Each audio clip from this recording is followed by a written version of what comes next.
2023 চনৰ আগষ্ট মাহত আমাৰ চন্দ্ৰযান 3 চন্দ্ৰৰ দক্ষিণ ভাগত গৈ মানে ল্যান্ড কৰিব পাৰিছিলে আৰু তাৰ পিছত 14 দিন তাত চন্দ্ৰযান 3 বহুত বেছি কিবা কিবি এক্সপেৰিমেন্ট কৰিলে আৰু এই এক্সপেৰিমেন্ট কৰা হোৱাৰ পিছত 4 ছেপ্টেম্বৰৰ দিনাখন আমাৰ ইছৰোৰ বৈজ্ঞানিকসকলে চন্দ্ৰযান 3 মানে যেটো স্লিপ মোড আছে এই স্লিপ মোডত দি দিলে কাৰণ চন্দ্ৰত সেই সময়ত আৰম্ভ হৈছিলে ৰাতি আৰু চন্দ্ৰত ৰাতি মানে 14 দিন হয় দিন 14 দিন হয় তো চন্দ্ৰযান 3 মানে দিনতে মানে কাম কৰিব পাৰে যাৰ কাৰণে চন্দ্ৰযান 3 সেই ৰাতি হোৱাৰ আগে আগে মানে চন্দ্ৰযান 3 যেটো স্লিপ মোড এই স্লিপ মোডটো মানে অন কৰি দিছিলে কিন্তু তাৰ পিছত বৰ্তমান সময়ত এই চন্দ্ৰযান 3 ৰ লগত কি হল চন্দ্ৰযান 3 চন্দ্ৰৰ দক্ষিণ ভাগত এতিয়াও আছে নেকি নে কি অৱস্থাত আছে আজিৰ এই যেটো ভিডিও আছে এই ভিডিওটোত আপুনি সকলো কথা জানিব পাৰিব তো 4 ছেপ্টেম্বৰৰ দিনাখন মই কলোৱে যেতিয়া 14 দিন পাৰ হৈ গল চন্দ্ৰত তো তেতিয়া চন্দ্ৰৰ আমাৰ ইছৰোৰ যিসকল বৈজ্ঞানিক আছিল এই বৈজ্ঞানিকসকলে চন্দ্ৰযান 3 ৰ যেটো স্লিপ মোড আছে এই স্লিপ মোডটো অন কৰি দি দিলে আৰু লগতে তাৰ 14 দিন পিছত মানে 22 ছেপ্টেম্বৰৰ দিনাখন আমাৰ ইছৰোৰ যিসকল বৈজ্ঞানিক আছিল এই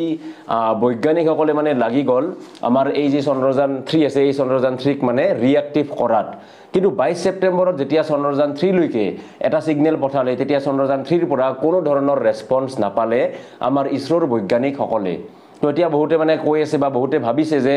এই চন্দ্ৰযান 3 মাত্ৰ 14 দিনৰ কাৰণে চন্দ্ৰত গৈছিলে নেকি কাম কৰিব আৰু তাৰ পিছত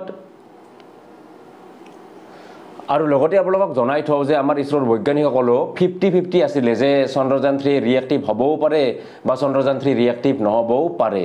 আৰু এনেকৈ যেতিয়া 22 ছেপ্টেম্বৰৰ দিনাখন চন্দ্ৰযান 3 ৰ লগত কানেকচন কৰিব বিচাৰিলে ইছৰোৰ বৈজ্ঞানিকসকলে তো তেতিয়া চন্দ্ৰযান 3 ৰ পৰা কোনো ধৰণৰ ৰেসপন্স নাপালে আৰু লগতে 4 ছেপ্টেম্বৰৰ দিনাখন যেতিয়া মানে চন্দ্ৰযান 3 ক স্লিপ মোডত ৰাখিছিলে তো তাৰ আগতে এই বিক্ৰম লেণ্ডাৰক চন্দ্ৰপৃষ্ঠত মানে 40 সেন্টিমিটাৰ ওপৰলৈকে উঠাইছিলে আৰু আকৌ এবাৰ চন্দ্ৰত ল্যান্ড কৰি চাইছিলে কিন্তু তাৰ পিছতো যেতিয়া 22 ছেপ্টেম্বৰ আহি পালে ৰাতি মানে পাৰ হল চন্দ্ৰত তো সেই সময়তো মানে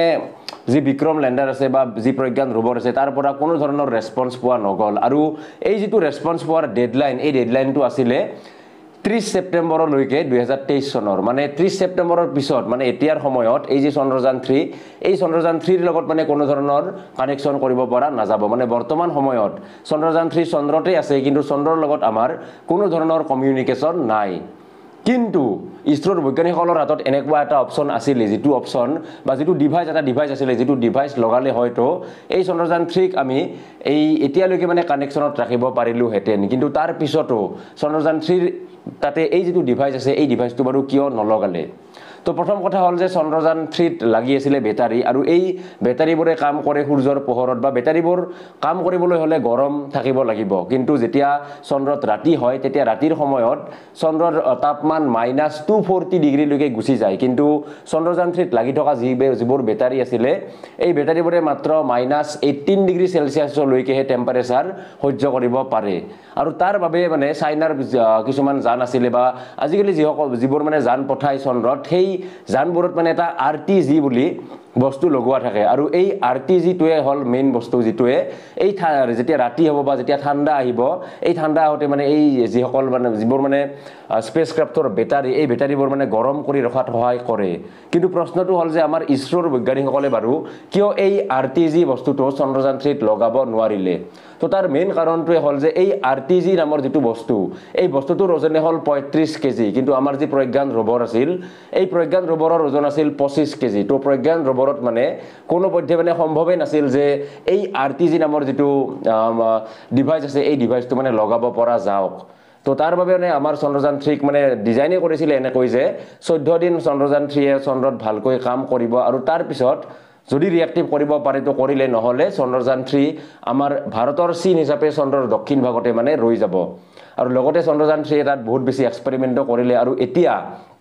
যিবোৰ এক্সপেৰিমেন্ট কৰিব তেতিয়া তেওঁলোকে এই চন্দ্ৰযান 3 ৰ পৰা পোৱা যিবোৰ এক্সপেৰিমেন্ট আছে ইয়াৰ আভাস লৈ চন্দ্ৰৰ যি দক্ষিণ ভাগ আছে এই দক্ষিণ ভাগত আৰু যাবলৈ চেষ্টা কৰিব কিন্তু বৰ্তমান সময়ত চন্দ্ৰযান 3 চন্দ্ৰতে আছে কিন্তু আমাৰ ইছৰোৰ লগত চন্দ্ৰযান 3 ৰ যেটো কানেকচন আছে এই কানেকচনটো মানে নোহোৱা হৈ গৈছে তো নিশ্চয় আপুনি আজি গম পালে যে বৰ্তমান সময়ত চন্দ্ৰযান 3 কেনে অৱস্থাত আছে বা চন্দ্ৰযান 3 কেনেকুৱা কি কাম কৰিলে তো ভিডিওটো চাই যদি ভাল লাগিল এতিয়াই Pranjal Kalita YouTube channel subscribe কৰিবলৈ নাপাহৰিব